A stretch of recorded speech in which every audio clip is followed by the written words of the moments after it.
అని మీరే చర్చించుకోండి. ఇది law and order break down కాదు. Law and order break down అంటే ఇతర వ్యక్తులు చట్టానికి వ్యతిరేక పనులు చేస్తే law and order break down.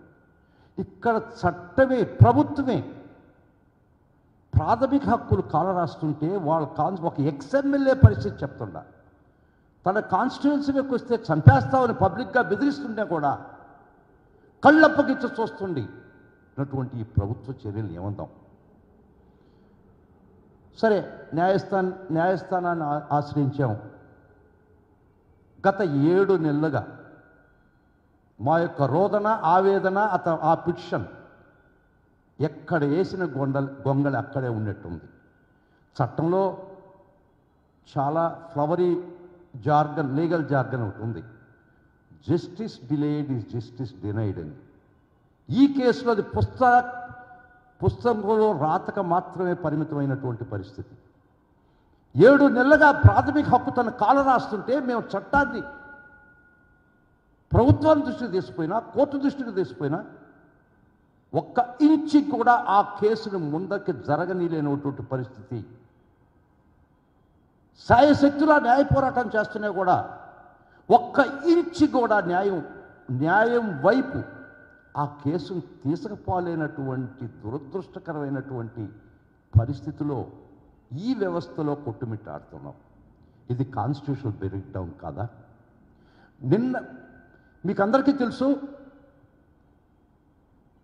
ఈ మధ్య సోషల్ మీడియా కార్యకర్తల్ని కొన్ని వేల మందిని 100 కేసులు పెట్టి అప్లికబుల్ కానిటువంటి 111 BNS పెట్టి వేధించి వేటాడి హింసించింది ఈ ప్రభుత్వం కాదా?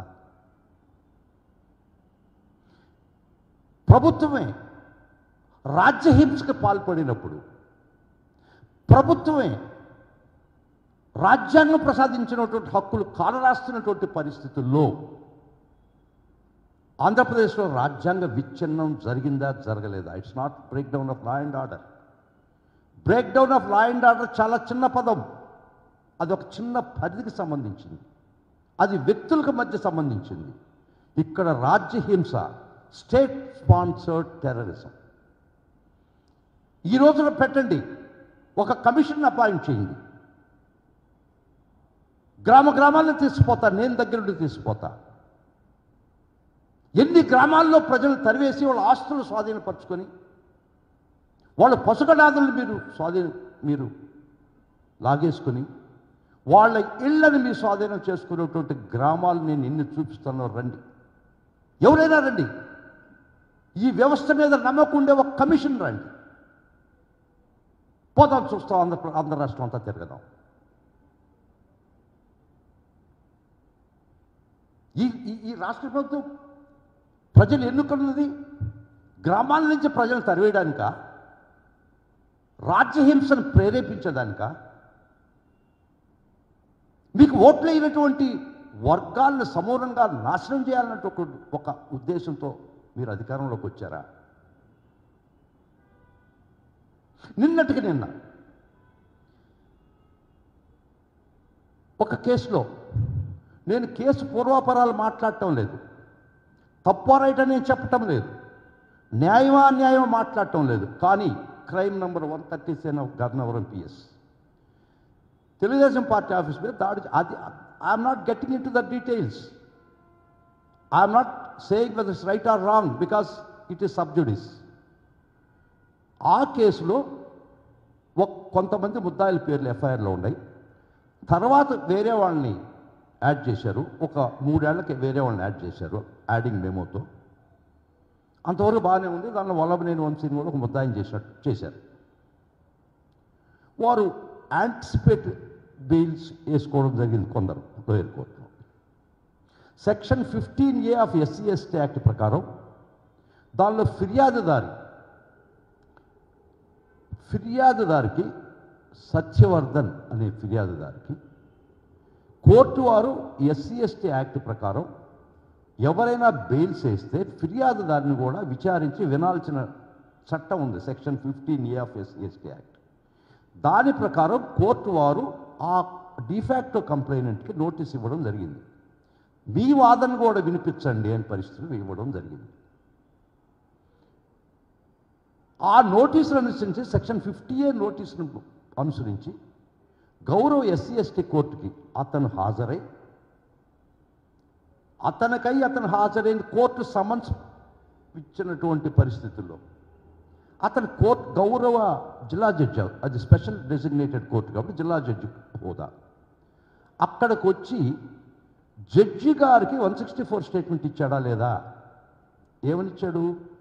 ఈ కేసుకు నాకు ఏ సంబంధం లేదు, ఎట్ట జరిగిందో నాకు తెలియదు, నన్ను కులం పేరుతో ఎవరు తిట్టలేదు, నన్ను ఒక తర్వాత 2 రోజులకు ఒక టైప్డ్ కాపీలో సిగ్నేచర్ చేయమంటే నేను కంప్లైనెంట్గా నేను వారి బలవంతంగా చెప్తే చేయడం జరిగింది. గౌరవ కోర్టు వారి ముందర స్టేట్మెంట్ ఇచ్చాడు. కోర్టు వారు సమ్మన్ చేస్తే అతను పోయి కోర్టు వారికి నిజానిజాలు చెప్తే అది పక్కన పెడదాం, అది కూడా ఉంది. దానికి ముందర 2023వ సంవత్సరంలోనే పోలీసులు అతను విచారిస్తే అతను ఇచ్చినటువంటి వాంగ్మూలం 161 statement before the police on 23/10/2023 ఈ కేసులో నన్ను కులపరంగా ఏం తిట్టలేదు, నాకు వీళ్ళు గుర్తులేదు, నా చేత తర్వాత 2 రోజులకి సిగ్నేచర్ తీసుకున్నారు అని ఈ పోలీసు వ్యవస్థలో స్టేట్మెంట్ ఇస్తే 161 స్టేట్మెంట్ ఇచ్చాడా లేదా? This is the background. తర్వాత మొన్న 10వ తేదీ నేను చెప్పినట్టు జిల్లా జడ్జి గారి దగ్గరికి వచ్చి special designated court SC ST దగ్గరికి వచ్చి కోర్టు సమ్మన్ చేస్తే వచ్చేటటువంటి సాక్షి. తన తల్లి నేను నా తల్లి ఆటోలో వచ్చాం, నేను వాలంటరీగా స్టేట్మెంట్ ఇస్తున్నాను, నన్ను ఎవరు కులం పేరుతో తిట్టలేదు, నాకు సంబంధం లేదు, నేను తర్వాత 2 రోజులకు నాకు స్టేట్మెంట్ ఇచ్చాను గౌరవ జిల్లా జడ్జి దగ్గర, కోర్టు వారి దగ్గర సత్యవర్ధన్ స్టేట్మెంట్ ఇచ్చాడా లేదా? స్టేట్మెంట్ 10వ తేదీ ఇస్తే 11వ తేదీ కౌంటర్ వేస్తారు దానిలో పోలీసు వారు.